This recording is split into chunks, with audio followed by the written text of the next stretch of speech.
Committee meeting. And let us first get an approval for the minutes for November 27, 2023. And I need a motion to bring it to the floor.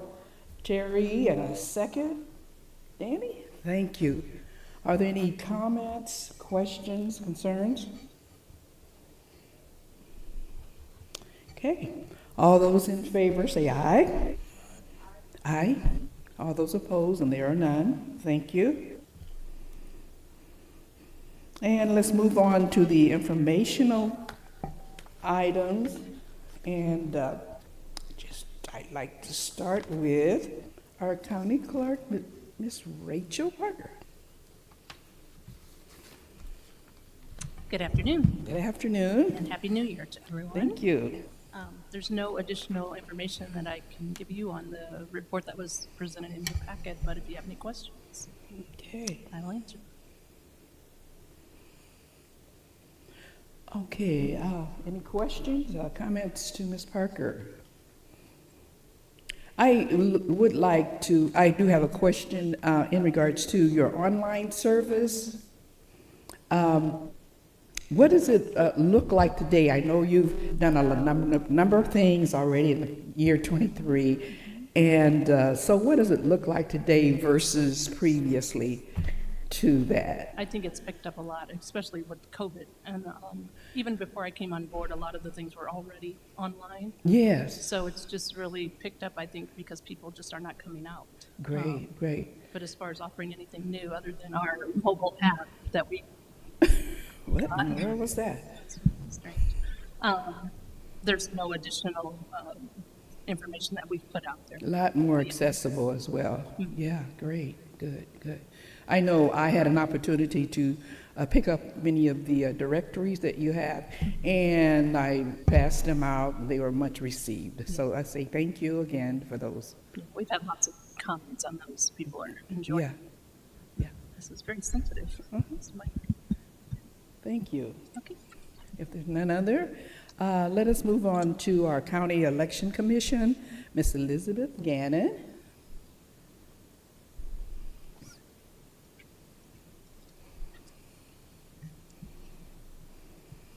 Hello.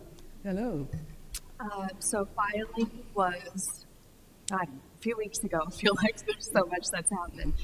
We have no contested races locally in the primary. We will have 3 contested races for the November election, so it's going to be the top of the ballot. That will be driving voter turnout for March. January 11th is when the Illinois State Board of Elections will certify the ballot to me, so they'll tell me presidents, Senate, House reps. So they give me all of those candidates file at the state board, so they'll certify that information to me, and I can start building the ballot. We have election judge training coming up within the next 3 to 4 weeks. We start that process. We will be training over 250 election judges in our office. Great. And we also have several presentations lined up in the next month. Different organizations have reached out to us asking us to talk about election security, voter integrity, things of that nature. So we try to be very open to those presentations and try to help disseminate correct information out there. So. Will that same information be passed on to the committee here over a period of time, or what? When I gave you my presentation from my office, I offered to give my election integrity presentation. If you would like me to do that at one of our meetings, I'd be happy to do that. Or I can just share the slide deck with you. But I don't know how. Okay, how I'll be in touch for with you. Yeah, just let me know. Yeah, sure. Sounds like you answered a question I had in regards to Pacific goals in preparation for 2024 in the election, and you're covering that quite well. We're trying to get the correct information out there to people, make it easily accessible to people. And so just starting that process, we are getting into the thick of it, starting in January. So the first day to vote is February 20th, February 8th. February 8th. February, okay, yeah. It's coming up before we know it. Right, right. Like I asked with Ms. Parker, are you getting calls or many calls already in that regards to the election coming up? Yes, we are. The ability to request an application for a vote by mail ballot that began December 20th. That's where that 20 date was in my head. So we already have had several people sign up for that online. So Good. we've got that going out, and we're also doing a courtesy mailing within the next month since permanent vote by mail is so new in Illinois. There's two different options that people can sign up for permanent vote by mail. You can sign up to receive a ballot for all elections, and then you're telling us a party designation that you always want us to send, or you can sign up for general only. And we have over 6,000 voters who have signed up for the general only, and we just want to make sure that they realize that they are not going to automatically be getting a ballot in March. That's right. So Yes. we're doing a courtesy mailing to those this first time around, just so they Good. know. Yeah. So we're working on that too. Yeah, there was a person that I dealt with, they were not aware of that either. So to the point we had to go back and make sure they signed up, their signing up was for both. Sure. Okay, yeah. Any questions or comments from anyone else? Okay. Oh, Miss Sharon? So how well received has the county employees for election judge? Do you find that that's maybe going to be a successful plan? I'm not giving up hope yet. We have not gotten that much feedback yet, but we are going to start targeting departments, and I'm going to start reaching out to management. So hopefully we can get a little bit more feedback. We have had a few people sign up, but unfortunately they don't even live in Peoria County. So Okay. Okay, good, good. Thank you. Thank you. thank you. Okay. Okay, next item, we'd like to hear from our Supervisor of Assessment, Mr. David Ryan. Thank you. As we roll into 2024, we're still doing some 2023 work. We have the board review is still in session, so they've got probably about a month left of hearings.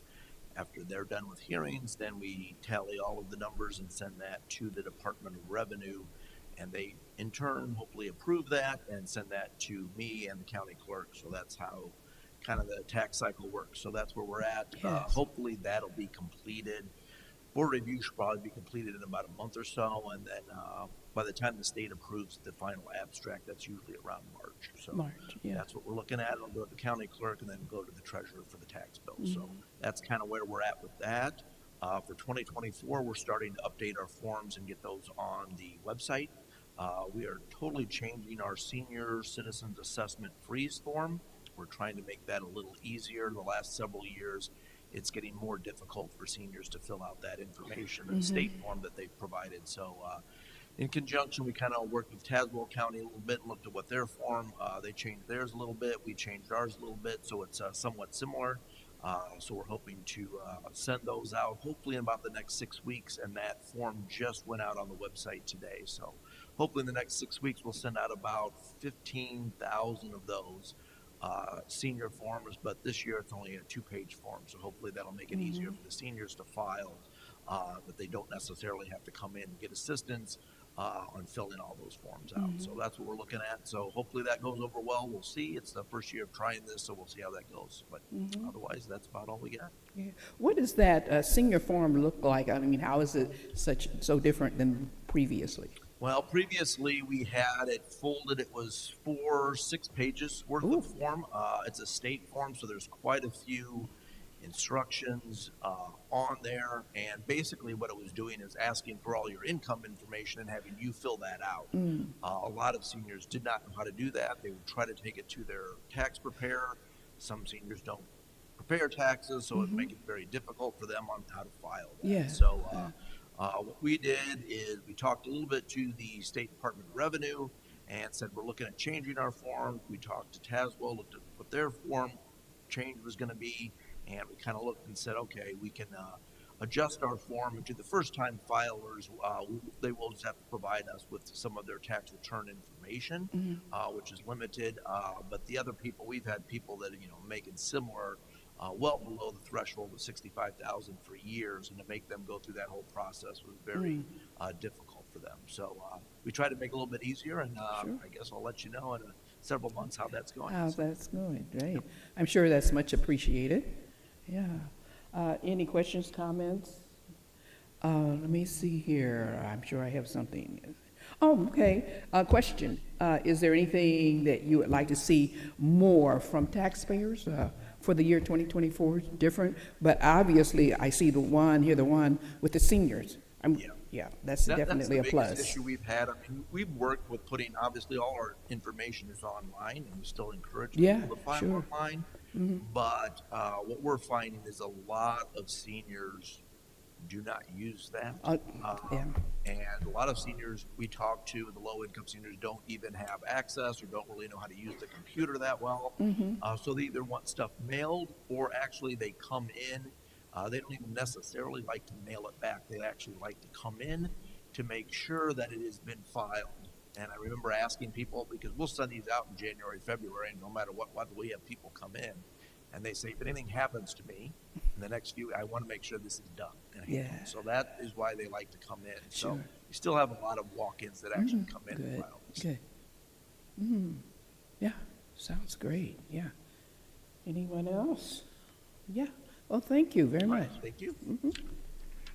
Okay, we will now hear from our treasurer. In Nicole's place would be Stacy Raker? Raker?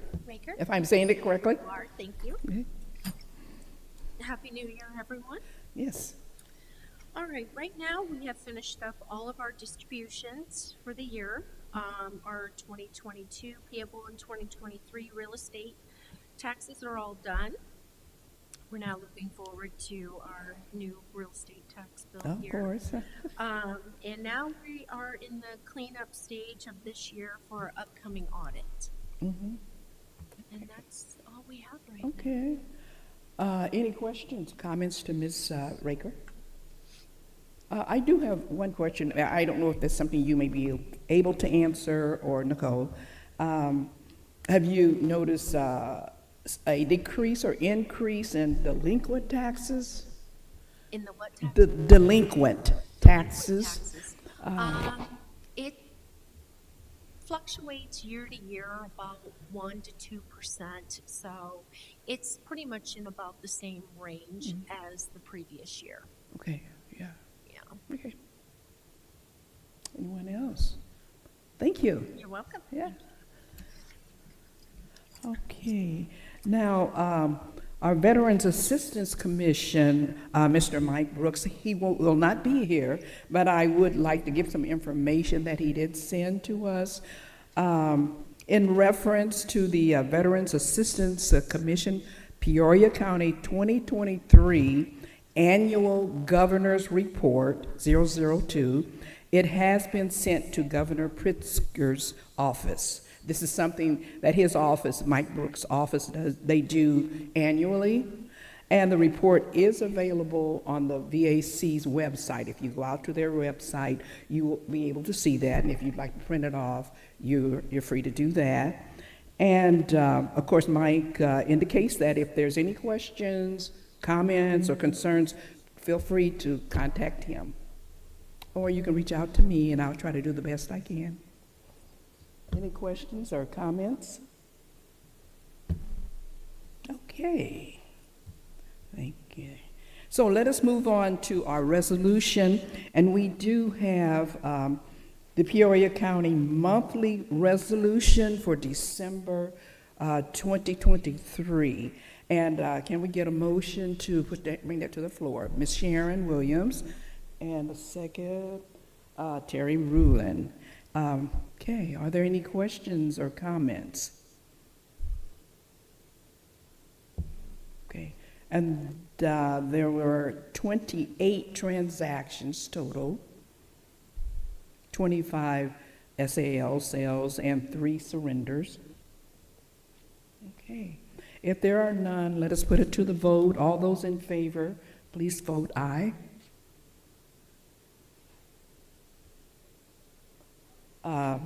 Let me repeat myself, maybe you can hear me.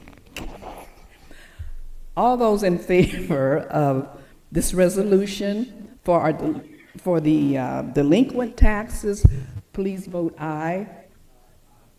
Thank you. And those opposed? There are none. Thank you. And it has been moved to accept the delinquent taxes for 2023 as presented. Okay, public comment.